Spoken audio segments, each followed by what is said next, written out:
Hi, my name is Steve Gallagher, and I'm the president of Pure Life Ministries. I want to welcome you to our new video series, 20 Truths That Helped Me in My Battle with Porn Addiction. So here is truth number 1. If you are addicted to pornography and sexual sin, I want you to know that there is a way out.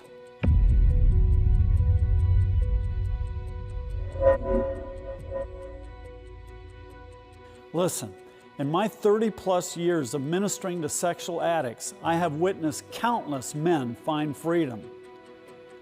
If you're anything like I once was, you're probably pretty skeptical about that kind of a claim.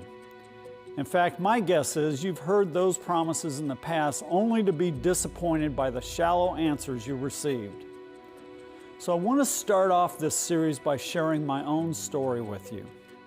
And please believe me when I tell you that I am not proud of my story.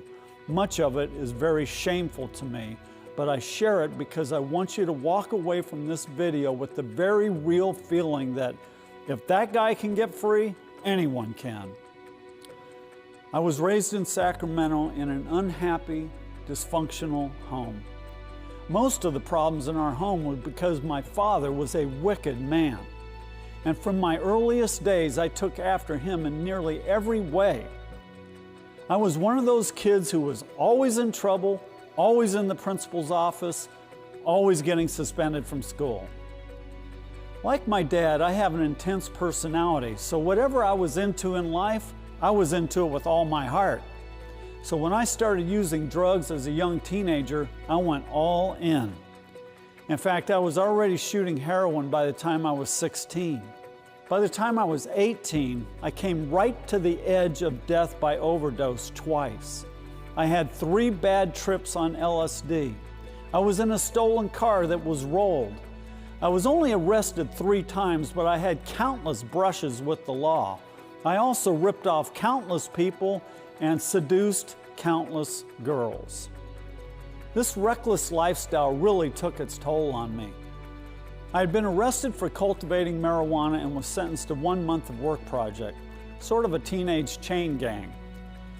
As that sentence was coming to an end, a friend of mine told me that he got saved and invited me to a revival meeting. So I went with him the very next night and gave my heart to the Lord. I quit taking drugs and quit running around with girls right away, but I couldn't seem to shake my habit of masturbation. I finally gave up the fight after about a year and totally backslid. I never returned to that life of drugs and crime again, but I gave myself over to chasing girls like never before. It was the same basic story every time. I'd get involved with a girl, make her feel like she was the most important person in the world to me, but once I got what I wanted, I was off to the next one. This infatuation with sex took a dramatic turn when I turned 21 and discovered hardcore pornography in an adult bookstore. I continued my womanizing, but I actually became more addicted to those pornographic videos than to the real thing. I lived for pornography and I never seemed to get enough of it. I was always looking for that special girl or that special scene in those movies. But even when I found it, I soon tired of it and was back looking again. The satisfaction it offered was empty and short-lived. This pursuit of sex made up my life over the next number of years. When I was 25, I met a decent and easygoing girl named Kathy Irwin. We were soon married, and not long after that, I joined the Los Angeles Sheriff's Department. After I graduated from the academy, I was assigned to a maximum security jail facility in Los Angeles. My aggressive personality landed me on the response team that would rush into disturbances there in the jail. But as much as I loved the excitement of the job, my lust for sexual sin was the thing that really drove me in life. Since I was married, I couldn't date girls anymore, so I started sneaking around to visit prostitutes and go to massage parlors. This didn't bring any more satisfaction than the pornography, though. You would think that the more you get what you want, the more fulfilled you would be as a person, but actually just the opposite is true. The more you give over to sin, the emptier you become. It's as if a giant cavern is carved out of your inner being. You constantly try to fill that cavern with pleasure, but that only makes it worse. Not only that, but the more you give over to sin, the more self-centered you become. My world shrank to the point that all I lived for was my beloved sin. There was no room for anyone else in my heart, not even my wife. If you would have encountered me during that time, you probably would have walked away saying something like, "Man, that guy is full of himself," or "What a jerk," or even, "What a creep." Yet Kathy loved me to the point of idolatry, and I instinctively knew that she would do anything to keep me. So one day I confessed to her the secret life I had going, but told her that if we could watch pornographic movies together, I would be satisfied. She reluctantly agreed to it, but of course that only drove me further into my sin. Not long after that, I picked up an underground sex newspaper that had ads for swingers in it. I started pressuring her to get involved, and eventually she even agreed to this. My obsession with sex drove me into such insanity that I was actually allowing other men to have their way with my wife. By this point, God had really given me over to my sin, and I was becoming increasingly more ugly and violent.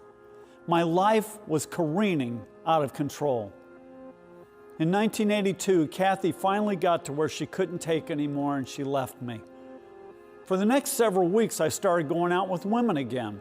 But it wasn't long before I was so miserable and full of despair that I couldn't imagine going on in life.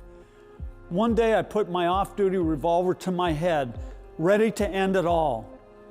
I went through a terrible 6-hour ordeal of mental torment that day.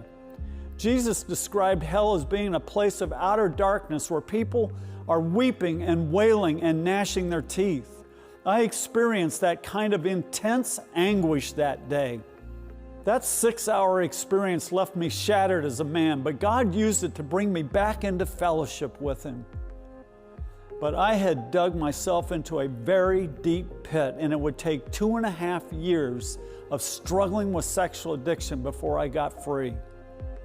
More importantly, the Lord began disassembling the enormous structure of self that I had erected within.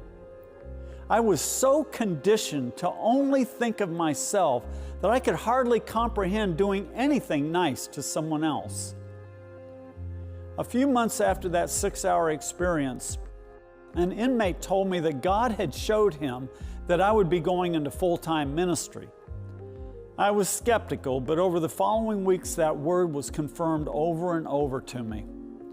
So I quit the sheriff's department in 1983, and Kathy and I moved back to Sacramento to attend a Bible school there. Now the Lord really began to deal with me. He had to plunge the scalpel deep to carve the poison of sin out of my heart. Time and again, I experienced episodes of heart-wrenching repentance. It was extremely difficult, but as far as I was concerned, there were no other options. I was desperate to be free.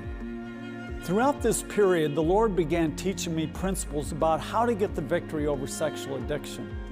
And that's what I want to share with you in this series. Some of those important principles that God used to utterly transform my life. So I invite you to watch these videos and put into practice the things that led me and so many others into a life of victory. Just keep in mind that a few 10-minute videos cannot adequately explain all that is involved in coming into a victorious life. But I think you'll get enough of a taste of truth in these talks to make you hungry for more. So let's get started by looking at the liar who has been whispering in your ear.